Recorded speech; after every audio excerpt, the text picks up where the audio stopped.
السلام عليكم. ايه الاخبار؟ مشروع التخرج او الجرادويشن بروجكت. طلبه كتير من اللي في كليه حاسبات او هندسه وفي اخر سنه بيسالوني هل مشروع التخرج ده حاجه صعبه؟ هنجمع تيم ازاي هنجيب فكره هنشتغل عليها ازاي، ايه الاوتبوت اللي هيطلع، الخط الزمني الدنيا بتمشي ازاي.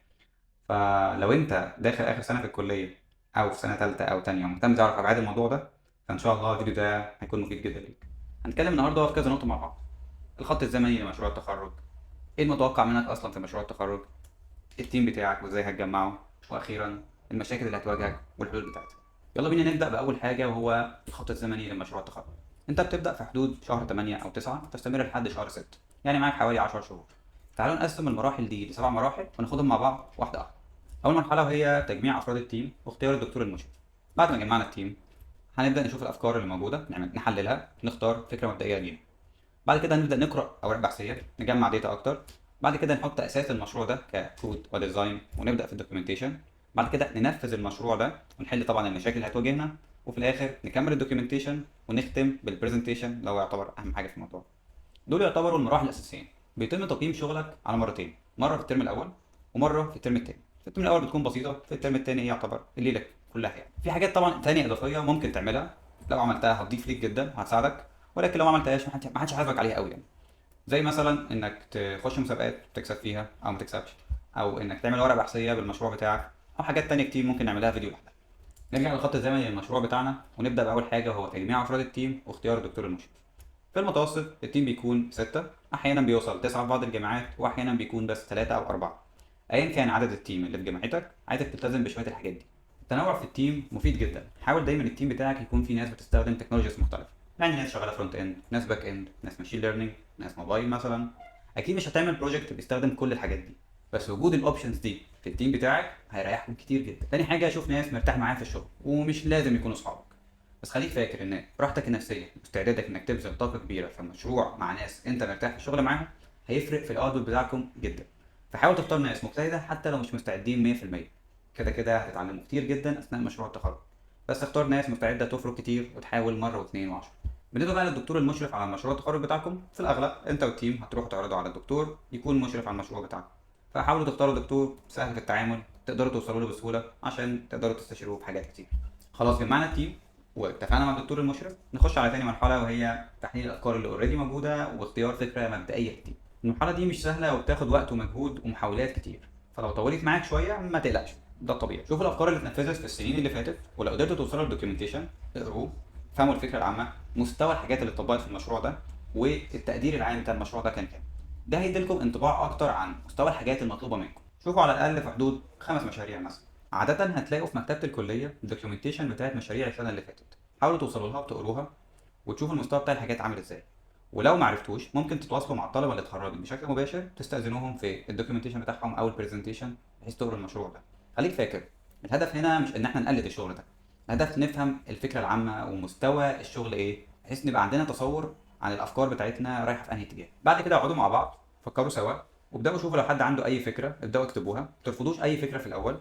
جمعوا الافكار دي كلها وتناقشوا مع الدكتور المشرف بتاعكم. المرحله دي في الطبيعي بتخلص في حدود شهر 10 او 11 كده. بعد ما وصلنا لفكره نسبيا كويسه اتفقنا مع الدكتور المشرف عليها، هنبدا بقى المرحله اللي بعد كده وهي نبدا نقرا ابحاث اكتر عن الفكره دي ونجمع داتا اكتر عنها. هتقسموا نفسكم اتنينات كده، كل اتنين هيبداوا يقراوا مثلا ورقه بحثيه او مشروع سابق او حاجه زي كده، وتبداوا ترجعوا تتناقشوا في الافكار دي سوا وتدوروا تاني، تقدروا تكرروا الموضوع ده كذا مره وتشوفوا هل الافكار دي ليها داتا كويسه نقدر نشتغل عليها ولا لا. الموضوع ده بياخد برضه في حدود شهر كده، يعني ممكن نخلص على اخر 11 مثلا. نبدا في المرحله اللي بعد كده وهي وضع اساس البروجكت نفسه ونبدا نكتب في الدوكيومنتيشن بتاعه. في المرحله دي المطلوب منكم عمل ديزاين للمشروع ويو اي تبداوا تعرضوه على الدكتور بتاعكم، وتبداوا في الكود كمان لو حابين. بس خليك فاكر اهم حاجه في المرحله دي هي الفكره العامه بتاعت المشروع شكله عامل ازاي والدوكيومنتيشن بتاعه. الدوكيومنتيشن زي الجزء بتاع السيستم اناليسيس مهم جدا، حاجات اليو ام ال زي اليوز كيس، الكلاس دايجرام، السيكونس دايجرام وغيرهم مهمين جدا. بعد ما تخلص المرحله دي في الغالب هيكون الترم الاولاني خلص وهيكون ميعاد اول ايفالويشن اللي فيها هتناقشوا اللي وصلتوا له لحد هنا. بكده هتكون خلصت يعتبر نص الطريق، بس المراحل اللي جايه بعد كده اغلبها معتمد على اللي فات وهيبقى كود وامبلمنتيشن ليه مع شويه تعديلات. المرحله اللي عليها الدور وهي تنفيذ المشروع وحل المشكلات. المفروض التيم في المرحله دي بيحاول يطبق كل اللي يقدر عليه ويستخدم كل المهارات بتاعت افراد التيم. وطبعا مفترض بتنظموا الشغل بينكم على جيت هاب عشان يبقى الايقاع ما بينكم سريع وسلس، والشغل كله يبقى انتجريتد مع بعضه، ولو حصلت مشكله لا قدر الله في لاب حد منكم يبقى الشغل كله في امان. ان شاء الله الفتره الجايه هعمل فيديو اوريكم ازاي بنستخدم جيت هاب عشان ننظم الشغل بيننا كتيم. والمرحله قبل الاخيره في الخط الزمني هي تكمله الدوكيومنتيشن وتقفيل الشغل. انتم اوريدي بتكونوا كتبتوا جزء كبير من الدوكيومنتيشن ده في الترم الاول، مطلوب منكم تكملوا الدوكيومنتيشن ده على حسب التمبلت اللي الكليه هتبعته لكم ان شاء الله. حاولوا تبداوا في موضوع الدوكيومنتيشن ده قبل الفاينل بشهر مثلا، بحيث ان انتوا تبقوا ماشيين على مهلكم جنب الكوزات والاسايمنتات بتاعت الكليه. اخر واهم مرحله وهي البرزنتيشن. حرفيا المرحله دي لو اهملتها هتضيع مجهود السنه كلها، فركز معايا. ممكن تشوف تمبلت كويس تستخدمه، ما تبنيش الباوربوينت من الصفر ابدا. في ويب سايتس كتير عليها فري تمبلت اونلاين، ممكن تبداوا تختاروا واحد منهم وتجربوا وترسوا على واحد. البرزنتيشن بيكون ليه معايير معينه، زي مثلا حجم الخط، الكلام يبقى قليل، الصور كتير، مش لازم احط كود كتير جوه البرزنتيشن. وفي معايير تانية لكتابه البرزنتيشن يفضل تشوفوا فيديوهات عنها لانها كمان هتفيدكم لمشاريع المواد نفسها. كمان لو دخلتم اي مسابقات خلال السنه وحققتوا فيها مراكز او لا، ضيفوا الكلام ده للبرزنتيشن، لان ظهور الباوربوينت بتاعكم بشكل كويس واسلوب العرض بتاعكم عليه عامل كبير جدا من الدرجات. دي كده كل المراحل. تعالى بقى اعرفك ايه المتوقع منك في مشروع التخرج. يعني الدكاتره وهي بتتناقش معاك بتقيمك مستنيه منك ايه؟ بص، علشان اكون صريح معاك، هم مش متوقعين منكم حاجات كتير. يعني مثلا عايزين يتاكدوا ان التيم اشتغل كويس. هيعرفوا ده ازاي؟ من خلال مثلا طريقه العرض، توزيع الادوار، كل واحد عمل ايه، الفكره ضفتوا ايه جديد مثلا على الافكار القديمه للبروجكت بتاعكم، التكنولوجيز اللي استخدمتوها وايه المختلف عندكم، طبقتوا مبادئ السيستم اناليسيس كويس، عملتوا دوكيومنتيشن كويس، رسمتوا الدايجرامز بشكل صحيح. هو مش براءة اختراع او مشروع هننزل بيه السوق الصبح، هو بس عايزين يقيموا وصلتوا لايه في المشروع، مستعدين لسوق العمل بانهي درجه. فمثلا لو استخدمتوا كلاود جوه المشروع يبقى كويس، قدرتوا تنزلوا الشغل بتاعكم على جيت هاب تحسب ليكم، عملتوا فكره جديده بتخدم حد بطريقه ما يبقى شيء جميل. الموضوع مرن، ومادام اشتغلتوا كويس واجتهدتوا وقدرتوا تعرضوا الشغل بتاعكم بشكل جميل هتجيبوا درجات عاليه باذن الله، وكمان هتستفادوا تكنولوجي وخبره كبيره. في بقى شويه ملاحظات ومشاكل كده تاخد بالك منها. فكره المشروع هتتغير كتير وهتبدا تصغر بمرور الوقت، وده حاجه طبيعيه، بل ده مؤشر الى حد ما ان انتوا ماشيين صح، لان كل ما السكيل هيصغر هتركزوا اكتر في الحاجه اللي بتعملوها وهتطلعوا منها نتائج افضل. هيحصل خلاف بين اعضاء التيم، فلازم يكون في قواعد للتيم متفق عليها من الاول، يكون ليه قائد ومساعد ليه عشان لو حصل اي خلاف نقدر نرجع لهم ونقعد قاعده كده نحل المشاكل دي بهدوء تام.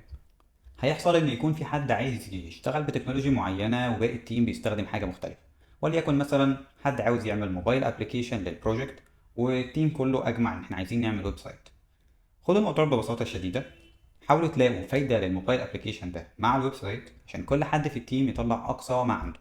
خليك فاكر ان هدف المشروع ان التيم كله ياخد خطوه لقدام، فحاولوا تلاقوا مساحه مشتركه ما بينكم تطبقوا فيها الحاجات الزياده دي، وهتلاقوا ان شاء الله بحيث كله يطبق اللي يقدر عليه والمشروع يظهر بشكل جميل. ده يعتبر الحكايه كلها. ان شاء الله الفيديو الجاي هشارك معاكم تجربه مشروع التخرج بتاعي، وازاي قدرنا نحط خطه من اول السنه بحيث ما نضغطش بشكل كبير، في نفس الوقت قدرنا ان احنا ندخل مسابقات ونكسب بعضها، بل كان في شغل فريلانس الى حد ما نتيجه مشروع التخرج.